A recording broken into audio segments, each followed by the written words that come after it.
Hello everyone, this is JG1 Barton, and in this video I want to go over a fight that I had with a P-51. I'm flying on the Finnish Dynamic Campaign multiplayer server. I'm somewhere near the front line, and there's an enemy aircraft that's been showing up on the front near one of our Panzer spawn points, and I'm looking for him. That airfield happens to be an enemy airfield there, forward temporary airfield, and I'm sure that I'm showing up on their map as being near that, so I'm very conscious of the fact that there's going to be potentially enemy aircraft coming into the area to investigate me. At one point I did get visual contact with the bandit that I was looking for, but he's really low and I was not willing to dump all of my altitude to get to him, especially considering that he was right over their lines on the front, and I lost him since. I picked him up for a moment and then he was gone, so I'm currently looking down at the ground trying to pick him back up again, but I'm also looking at the horizon and above to try and find contrails. And there I do find one, and so I'm turning away from him, and that's when I find this other P-51 diving on me. So I'm going to come up on power and tighten down to try and take this shot from him. I make the shot too complex, there's just too much angle there for me, couldn't get the lead. He doesn't even take the shot, and he continues out and away from me. And I'm looking over my shoulder to see where that second contact is. He does appear to be kind of shadowing me, so I'm going to move out and away and try and build some distance between these guys. I'm not looking to get myself into a fight right now. The guy who attacked me doesn't seem to be chasing me. The other guy is at some point going to break off, and that's when I'm going to come back down on my power and go into a climb. And I'm going to try and shadow these guys because now I'm over friendly territory and I'm fairly clear I'm not immediately being engaged. Now we can go into a pre-engagement setup where I'm going to come to the right and I'm going to climb and I'm going to try to get go out with these guys and I don't know, maybe get into an engagement. I really don't want to get into a 2v1, but we'll see how things go. There's lots of clouds out here. I am over friendly territory. There should be other friendlies in the area soon, so I feel like I can go ahead and make the aggressive turn here and just shadow these guys. Maybe I'll get one by himself, who knows. But as I get the distance, the contrails disappear, and you can still kind of see one of them. I'm not sure about the YouTube compression, but we're going to go ahead and fast forward through this climbing until we get to the actual fight.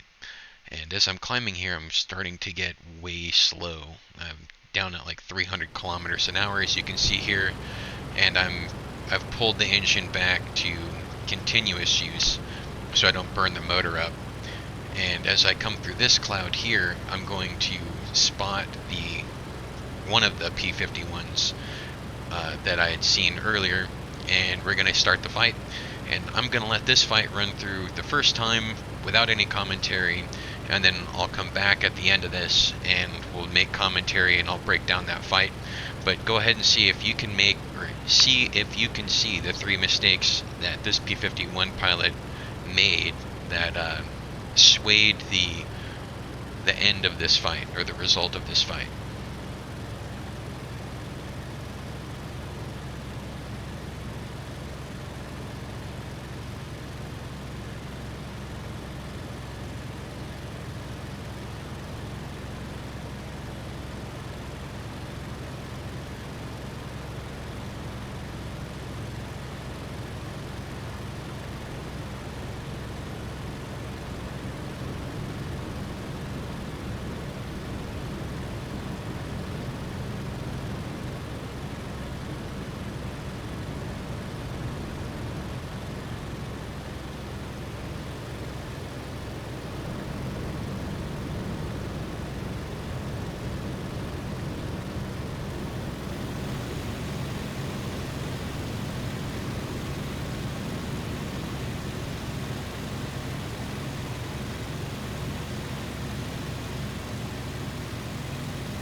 Alright, well, what did you catch out of that fight? We'll go ahead and bring it back to the beginning, and we'll dissect this fight bit by bit.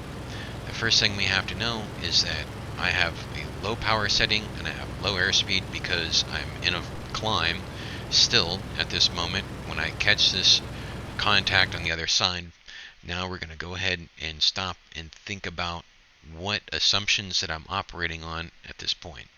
Regardless of which of the two opponents that I saw earlier this guy happens to be, both of them had quite a bit more energy than I did, so it's safe to assume that this guy is going to have way more airspeed, even though we are at a co-alt level. So that's going to come into our considerations and our projections for how this fight's going to go. I am going to turn into him, and he's going to see me, and he's going to turn into me. And he knows that he has more altitude or energy than I do because he's going to start to climb. So as I stated, I'm coming right, turning into him, and I'm checking my 6 low and watching him. I see him turn into me, so now the fight is on. And I'm putting my nose up to try and get more altitude, but I see that he's gaining altitude much faster than I am, so I'm going to go ahead and push my nose down level. And at this point, I know that he has the altitude advantage, and he's pushing directly over the top of me. He is starting to fight from directly above me, although going in the opposite direction. This gives him a perfect perch from which to split S and drive directly into my control zone, which is precisely where I don't want him to be. And I don't have the airspeed to really do much about it, so I'm going to go ahead and split S. And that's going to do two things for me. One, that's going to give me airspeed, but it's also going to give me vertical separation. And as he dives down to get into my control zone, it's going to extend the vertical distance that he needs to cover in order to make his attack. That's going to continue to increase the amount of airspeed that he has in that dive. As he split S's into me, I'm split S'ing away from him and turning back into him. And this is creating another neutral situation. Right here, what we have is a crossroads. There is an opportunity for him to break off the attack because I'd created so much angle and I kept the situation neutral. He could exit the fight and come back around and try again. Or, in this case, I watch him roll over inverted and try and push for the control zone again. And that's going to trigger me to pull up as hard as I can into him, because through the split S, I've gained enough airspeed that I can maneuver. And as he split S's again, he's going to gain even more energy, and he's going to be at the bottom of the maneuver egg. And I'm already through the bottom of the maneuver egg, so his turn circle is going to be ballooned and mine is going to be shrinking, both because of the natural orientation of us in the turn vertically and because he has extra speed. I had only anticipated him overshooting at this point, but he actually tried to pull as hard as he could to get that shot and he ended up doing a high-speed stall. And it didn't hurt him quite as much as it otherwise would have because he was pointed downwards. This is where he begins to make his second mistake.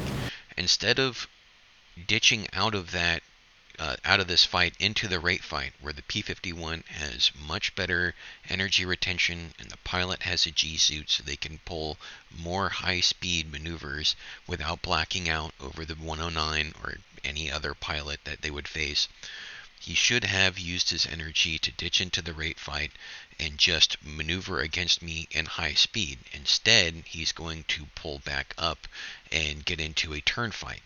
And we have so much altitude that this really isn't necessary, especially considering the fact that the BF-109 is a little bit better in these turn fights, especially at lower airspeeds.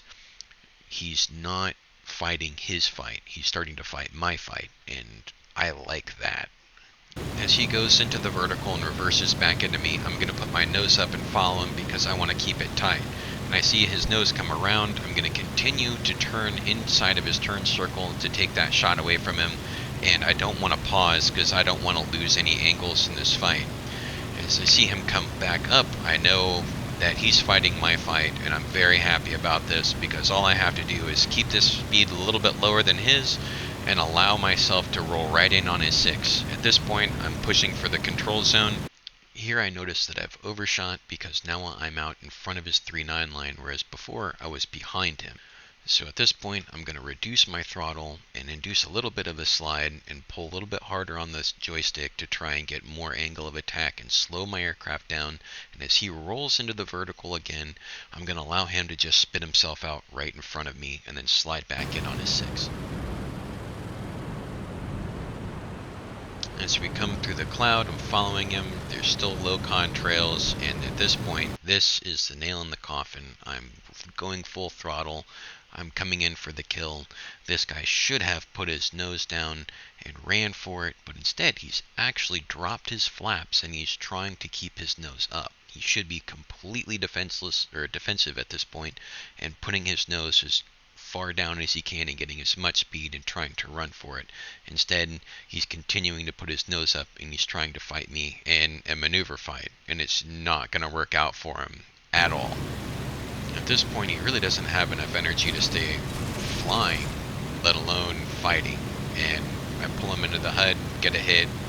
He realizes the game is up, and he bails out and ends his sortie. His plane disappears, and he went from being completely advantaged with everything in his favor to being defeated.